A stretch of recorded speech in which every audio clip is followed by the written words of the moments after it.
స్టూడియోలో అందుబాటులో ఉన్నారు, ఆయనతో మాట్లాడదాం. మల్లికార్జున గారు నమస్తే సార్. మల్లికార్జున గారు, ఫస్ట్ ఆఫ్ ఆల్ కంగ్రాచులేషన్స్. మీకు బెంగాల్లో మీ యొక్క అప్రతిహాస విజయం దీదీని ఏకంగా పక్కకు పెట్టించేశారు. ఏంటి, ఎలా అనిపిస్తుంది మీకు? మరోవైపు తమిళనాడులో మిశ్రమ స్పందన, మీరు పొత్తులో వెళ్ళారు, మరి అన్నా డిఎంకే ఏమైతే పోగొట్టుకోలేదు కానీ విజయ్ యొక్క తాకిడి ముందు తట్టుకోలేకపోయింది అనుకోవాలా, ఏమనుకోవాలి? ఇప్పుడు విజయ్ ఉన్న పరిస్థితుల్లో సింగిల్ లార్జెస్ట్గా లేరు కాబట్టి అన్నా డిఎంకేతో ఏమన్నా పొత్తు పెట్టుకుంటారా విజయ్ గారు? పెట్టుకోకుండా ఉండే అవకాశం ఉందంటారు, ఏమంటారు? ముందుగా ఏఎన్ఎన్ న్యూస్ వీక్షకులకు, అదేవిధంగా డిబేట్లో పాల్గొన్నటువంటి పెద్దలకు అందరికీ నమస్కారాలండి. ఇది ముఖ్యంగా 5 రాష్ట్రాల ఎన్నికలలో ఓట్లు వేసినటువంటి యువతకి, మహిళలకి, స్థానికులకి ఇది ఒక పెద్ద గెలుపు.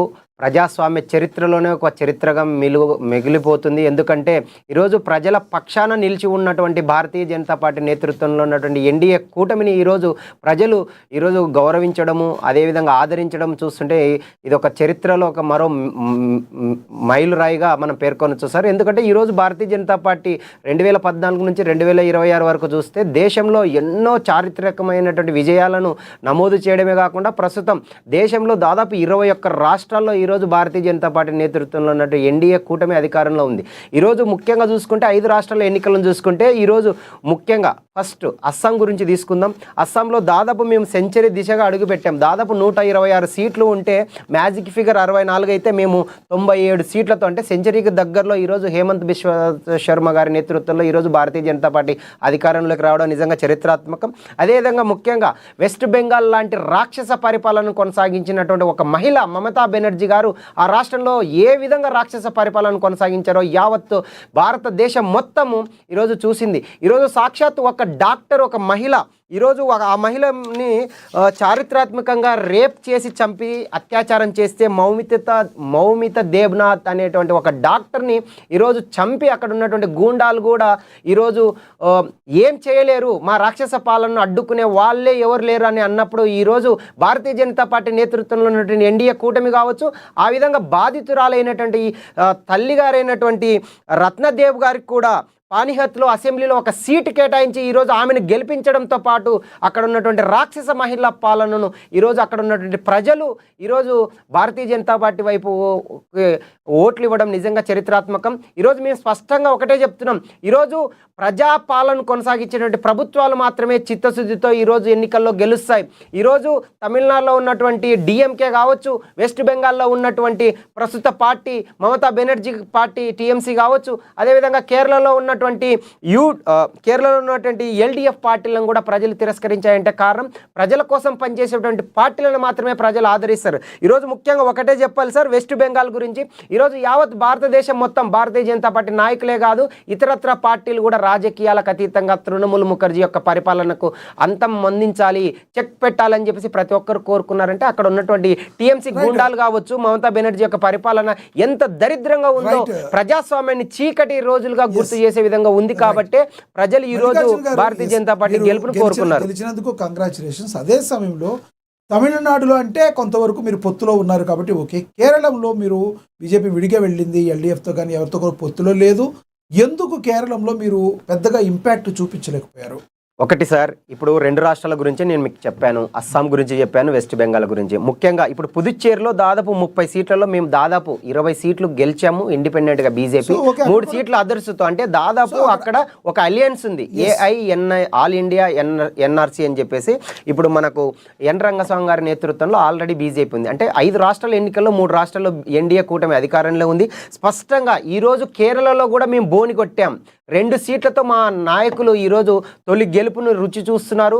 గతంలోనే చూసాం, ఒక కార్పొరేషన్లో కూడా భారతీయ జనతా పార్టీ అధికారంలోకి ఒక మహిళ ముందుకెళ్ళింది. రాబోయే రోజుల్లో ఖచ్చితంగా కమ్యూనిస్టు పార్టీలైనటువంటి సిపిఐ, సిపిఎం కంచుకోటలను కావచ్చు, ప్రస్తుతం అధికారంలోకి వస్తున్నామని చెప్పి విర్రవీగుతున్నటువంటి ఎల్డీఎఫ్, యూడీఎఫ్ నేతృత్వంలో ఉన్నటువంటి కాంగ్రెస్ కూటమి యొక్క గడిలను కూడా రాబోయే రోజుల్లో పగలగొడుతుంది భారతీయ జనతా పార్టీ నేతృత్వంలో ఉన్నటువంటి ఎన్డీఏ కూటమి. రాబోయే రోజుల్లో దేశంలో ఉన్నటువంటి అన్ని రాష్ట్రాల్లో, అంటే 28 రాష్ట్రాల్లో 8 కేంద్ర పాలిత ప్రాంతాల్లో ఖచ్చితంగా ఎన్డీఏ కూటమి కాషాయం అంతా దేశంలో ఉన్నటువంటి అన్ని రాష్ట్రాల వైపు కాషాయమే వెళ్తుంది సార్. ఇందాక విశ్లేషకులు అన్నట్లు రాబోయే రోజుల్లో ఇప్పుడు ప్రస్తుతం ఆంధ్రప్రదేశ్ రాష్ట్రంలో చంద్రబాబు నాయుడు గారు, పవన్ కళ్యాణ్ గారు, ప్రస్తుత బీజేపీ అధ్యక్షులు మాధవ్ గారి నేతృత్వంలో ఎన్డీఏ కూటమి అధికారంలో ఉంది. రాబోయే రోజుల్లో ఖచ్చితంగా తెలంగాణ నెక్స్ట్ టార్గెట్ అని చెప్పం, కానీ తెలంగాణ రాష్ట్రంలో ఎన్డీఏ కూటమి నేతృత్వంలో ఉన్నటువంటి బీజేపీ పార్టీ అధికారంలోకి రావాలని చెప్పేసి ఈరోజు స్పష్టంగా తెలంగాణలో కూడా తెలుగు రాష్ట్రాల్లో కోరుకుంటున్నారు. ఎందుకంటే 6 గ్యారెంటీల హామీలు ఇచ్చి తుంగలో తొక్కి ఈరోజు తెలంగాణలో కూడా యువతని, మహిళలని, అక్కడ ఉన్నటువంటి కార్యకర్తలను కూడా పట్టించుకోకుండా ఈరోజు ప్రజలను భయభ్రాంతులకు చేస్తూ డైవర్సిఫికేషన్ పాలిటిక్స్ చేస్తూ రూల్స్ అండ్ డివైడ్ చేస్తున్నటువంటి కాంగ్రెస్ పార్టీని ఈరోజు ప్రజలు తిరస్కరించే అవకాశం ఉంది. ముఖ్యంగా డిఎంకే పార్టీని చూస్తే ద్రవిడవాదాన్ని, మనువాదాన్ని ఈరోజు భారతీయ జనతా పార్టీ మీద ఆభాసులు పాలు చేస్తూ ఈవీఎంల పేరుతో ట్రాన్స్పరెన్సీ లేదని చెప్పేసి అబద్ధాలు చెబుతూ డివైడ్ అండ్ రూల్తో కాంగ్రెస్ పార్టీ కూటమిలో ఉన్నటువంటి డిఎంకే కూడా ఈరోజు చేసింది. కాబట్టి వెస్ట్ బెంగాల్ ఉన్నటువంటి ఈరోజు తమిళనాడులో ఉన్నటువంటి ప్రజలు ఈరోజు విఘ్నులు. ఎందుకంటే మహిళలు కావచ్చు, యువత కావచ్చు, అక్కడ ఉన్నటువంటి సాక్షాత్ యువ నాయకులు టీవీకే విజయ్ గారు లాంటి పార్టీని ఆదరించడం నిజంగా గర్వకారణం.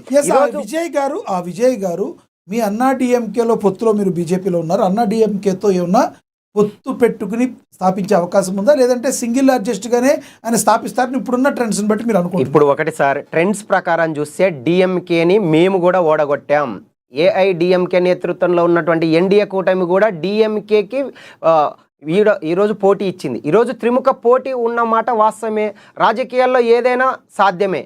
కింగ్ అవ్వచ్చు, కింగ్ మేకర్ అవ్వచ్చు. డాక్టర్ బిఆర్ అంబేద్కర్ గారు ఏం చెప్పారు స్పష్టంగా, రాజకీయాల్లో ఎన్నికలకు ముందుకు వెళ్ళేటువంటి వ్యక్తులు ఎవరైనా, పార్టీలైనా ఎన్నికలకు ముందు కావచ్చు, ఎన్నికల తర్వాత 2 లేదా అంతకన్నా ఎక్కువ పార్టీలు కలిసి మెర్జ్ అవ్వచ్చు, ప్రజల కోసం పనిచేసే విధంగా, ప్రజా పరిపాలన కొనసాగించే విధంగా ప్రభుత్వాలు స్థాపించవచ్చు అని చెప్పారు. సో రాజకీయాల్లో ఏమైనా సాధ్యం. ఈరోజు మేమందరం ఇన్స్పిరేషన్గా తీసుకుంటున్నాం ఆంధ్రప్రదేశ్ రాష్ట్ర డిప్యూటీ సీఎం పవన్ కళ్యాణ్ గారిని కావచ్చు, నరేంద్ర మోదీ గారిని కావచ్చు, అదేవిధంగా ఇప్పుడు తమిళనాడులో ప్రవచనం సృష్టించినటువంటి టీవీకే పార్టీ విజయ్ గారిని. ఈరోజు రాజకీయాల్లో ఖచ్చితంగా చరిత్ర సృష్టించాల్సిన అవసరం ఉంది. ఎందుకంటే ఎవరికి కూడా స్పష్టమైన మెజార్టీ లేదు. మనం చూస్తున్నాం, దాదాపు 103 నుంచి 105 సీట్లు మాత్రమే టీవీకే ఉంది. మా పార్టీ నేతృత్వంలో ఉన్నటువంటి ఏఐడిఎంకేకి దాదాపు 67 సీట్లు ఉంది. డిఎంకే పార్టీ ప్రతిపక్ష హోదా కూడా కోల్పోయే అవకాశం ఉంది. కాబట్టి మళ్ళీ ఎన్నికలకు వెళ్తే సమయము వృధా అవ్వచ్చు, డబ్బులు వృధా కావచ్చు. కాబట్టి ఏదైనా సాధ్యమే.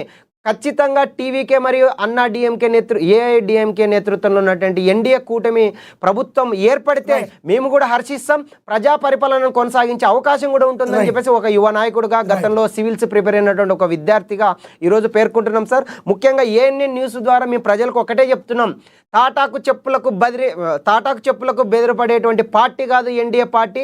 అదేవిధంగా అందులో పనిచేస్తున్నటువంటి భాజపా పార్టీ కాదు. ఈరోజు రాక్షస పరిపాలనను కొనసాగించినటువంటి మమతా బెనర్జీ తాటాకు చెప్పులకు కూడా భయపడకుండా ఈరోజు దేశంలో ఉన్నటువంటి ప్రతి మహిళ కావచ్చు, ప్రతి ఒక్క కార్యకర్త కావచ్చు, ఈరోజు మా నాయకులు ఆంధ్రప్రదేశ్ రాష్ట్రం నుంచి ఆర్గనైజేషనల్ జనరల్ సెక్రటరీ మధుకర్జీ గారు కావచ్చు, అదేవిధంగా నరేంద్ర మోదీ గారు, భారత ప్రధాని నరేంద్ర మోదీ గారు కావచ్చు, ముఖ్యంగా కేంద్ర హోంశాఖ మంత్రి అమిత్ షా గారిని కూడా బెంగాల్లో అడుగు పెట్టొద్దు అని ఈరోజు మమతా బెనర్జీ గారు పేర్కొంటున్నారంటే ఏ విధంగా రాక్షస పరిపాలన కొనసాగిందో మనం చెప్పొచ్చు సార్. ఈరోజు టీఎంసీకి గుర్తయినటువంటి గడ్డి పరకను కూడా గడ్డి పోచలాగా తీసేసినటువంటి అక్కడ ఉన్నటువంటి స్థానిక నాయకులకు కావచ్చు, మహిళలకు కావచ్చు, యువత ఓటర్లను మేమందరికీ పాదాభివందనం చెప్తున్నాం. రాబోయే రోజుల్లో దేశంలో ఉన్నటువంటి అన్ని రాష్ట్రాల్లో కాసే జెండా తీసుకొస్తాం. ఖచ్చితంగా సబ్కా సాత్, సబ్కా వికాస్, సబ్కా విశ్వాస్, సబ్కా ప్రయాస్ ఏదైతే ఉందో దేశంలో ఉన్నటువంటి 2047 విజన్ని సాధిస్తాం. నంబర్ 1 పొజిషన్లకి భారతదేశం రాష్ట్రం ఖచ్చితంగా వెళ్తుందని ఆశాభావాన్ని వ్యక్తం చేస్తున్నాం సార్ భవిష్యత్తులో. రైట్. సుధాకర్ గారు కంక్లూడ్ చేయండి సార్, 1 minute చివరిగా ఏం చెప్తారు, కంక్లూడ్ చేయండి. ఖచ్చితంగా ఇప్పుడు అంటే ఈ ఎన్నికల్లో బీజేపీ సత్తా చాటిందని చెప్పొచ్చు. ప్రధానంగా ఏదైతే డబుల్ ఇంజన్ సర్కార్ అనే వాళ్ళ నినాదం ఉందో అది ఖచ్చితంగా 3 రాష్ట్రాల్లో ఫలించింది. ఇక కేరళ లాంటి రాష్ట్రాల్లో కమ్యూనిస్ట్ భావాలు ఎక్కువ ఉన్నటువంటి రాష్ట్రం అది. సో అక్కడ బీజేపీ బలపడటానికి కొంచెం సమయం పడుతుంది. ఖచ్చితంగా బీజేపీ వెస్ట్ బెంగాల్లో కూడా బీజేపీ రావడం అసాధ్యం అనుకున్నటువంటి పరిస్థితి. కానీ ఈ రోజు వెస్ట్ బెంగాల్లో కొంచెం సమయం తీసుకున్నప్పటికీ కూడా బీజేపీ పాదుకుపోయింది. అలాగే కేరళలో కూడా ఇలా చెప్పినట్టుగా ఖాతా ప్రారంభించారు. ఖచ్చితంగా వాళ్ళ హవాని కొనసాగించే ప్రయత్నం చేస్తారు. ఇక మిగతా ఫలితాలన్నీ కూడా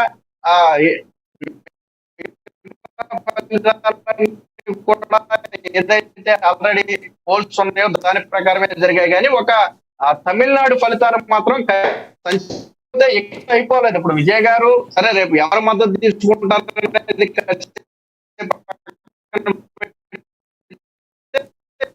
రైట్ సార్, మీ దగ్గర వాయిస్ బ్రేక్ అవుతుంది. ఎస్ సుధాకర్ గారు. స్పష్టంగా తన 5 ఏళ్ల పాలన అనేది ఆయన మొదట భావించే విషయం. అయితే ఇంకో కోణంలో ఏంటంటే రైట్ సుధాకర్ గారు. ఏర్పడుతుందండి. ఎస్ కొంచెం వాయిస్ బ్రేక్ అవుతుంది. ధన్యవాదాలండి మీ అభిప్రాయాన్ని తెలియజేసినందుకు సుధాకర్ గారు, ధన్యవాదాలండి. కృష్ణవేణి గారు చివరిగా చెప్పండి, కంక్లూడ్ చేయండి. 1 minute.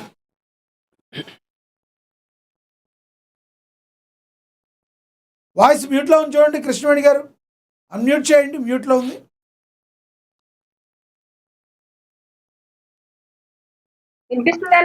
ఎస్ కంటిన్యూ చేయండి, కంక్లూడ్ చేయండి.